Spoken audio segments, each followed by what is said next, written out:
This is Democracy Now! I'm Amy Goodman as we turn to Chile, where President Sebastián Piñera has announced a major reshuffling in his cabinet after more than 1 million people flooded the streets Friday in massive peaceful demonstrations over inequality, high cost of living, and privatization. The protests drew more than 5% of Chile's population, followed days of widespread civil unrest and a violent police and military crackdown across Chile. On Saturday, Piñera also vowed to ease the military-imposed curfew. At least 18 people have died. Hundreds more have been shot and wounded since protests erupted October 19th amid mounting reports of brutality and torture by Chilean authorities. The protests in Chile began in response to a subway fare hike, have grown into a mass uprising against neoliberalism and demands of political reform. Piñera canceled the fee increase, but protests have continued. Chile is one of the richest countries in Latin America, but also one of the most unequal. For more, we're joined here in New York by Professor Macarena Gómez-Barris. She's founder and director of the Global South Center and chairperson of Social Science and Cultural Studies at the Pratt Institute.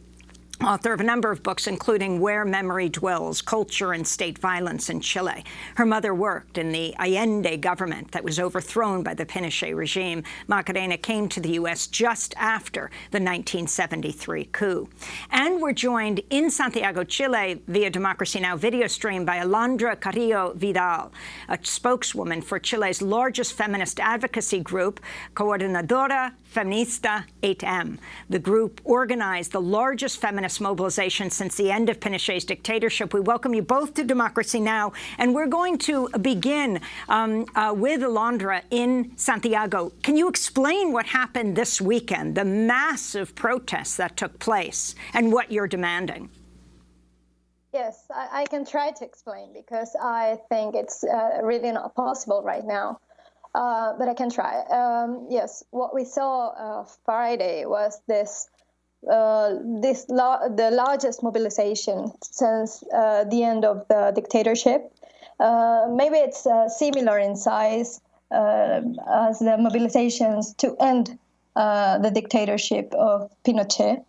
And it's this inorganic tendency of people to occupy the streets and to protest in the streets. But it doesn't really have any demand. It doesn't really have any list of demands. It's almost about everything. It's about life itself, the way it's organized in Chile, the way it's gotten worse with the years, and the way that people fear it's going to be even worse in the future. Because the political measures that have been taken by all governments, not just Piñera, but the governments that came before of the Concertación y Nueva Mayoría, the center-left governments, have also deepened these political measures that are neoliberal political measures that have made the conditions of life really precarious for the majority in Chile, and also that are sustained in structural violence, like violence against women, against sexual dissidents, against migrants, and against the indigenous people. And all of that violence is part of day-to-day life in Chile. I believe that's why we have not got one demand or several demands, but a horizon for life to change deeply in Chile. And can you talk about the significance of Piñera dismissing his whole cabinet to form a new one? Does that matter to you and to the protesters at this point? No, we're asking him to leave.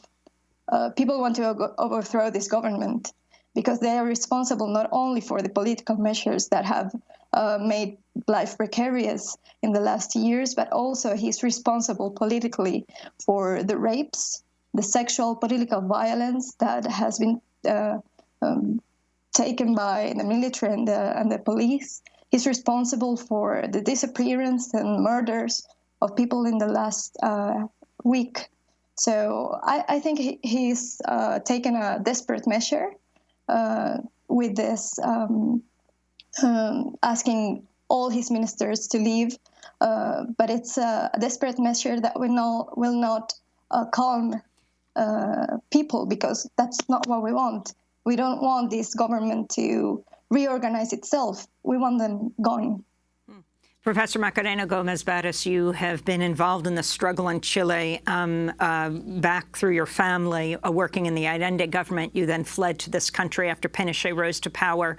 One of the chants and the protests, neoliberalism began in Chile, it will die in Chile. The significance of this? This is a powerful statement, and I think one of the things it says, Amy, is the continuities that have happened since the Pinochet dictatorship.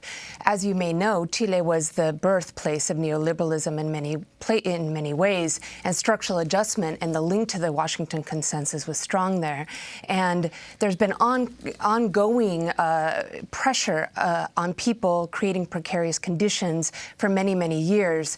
And what is important to say here is that the Pinochet Constitution of 1979 that was revised during the dictatorship is still in place. So people are still living with the kind of legal apparatus that was put in place there and the ongoing security apparatus.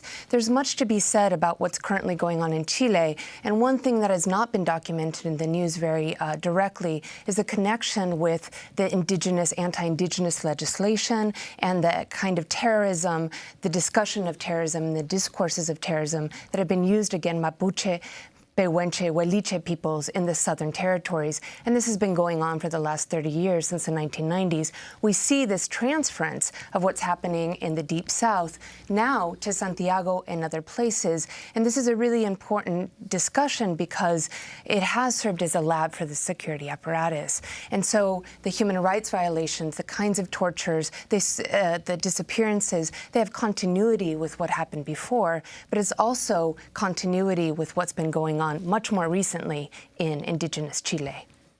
Alondra, do you see this only growing? And talk about the feminist leadership of this mass movement. You have 5% of the entire population coming out this weekend.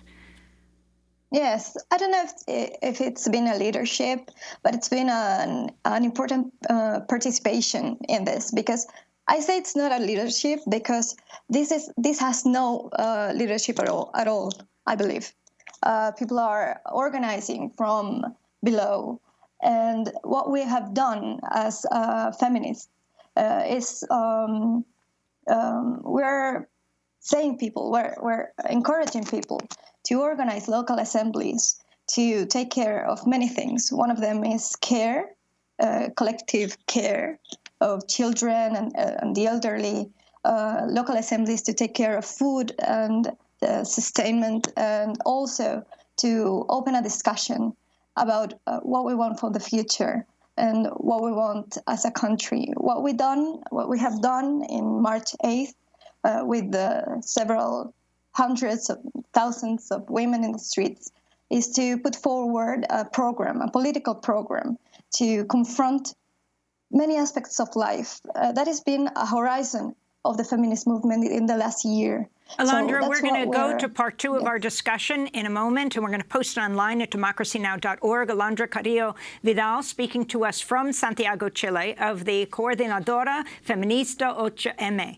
And here, Pratt University professor Macarena Gómez-Barris will continue the discussion both in English and in Spanish at democracynow.org. I'm Amy Goodman. Thanks so much for joining us.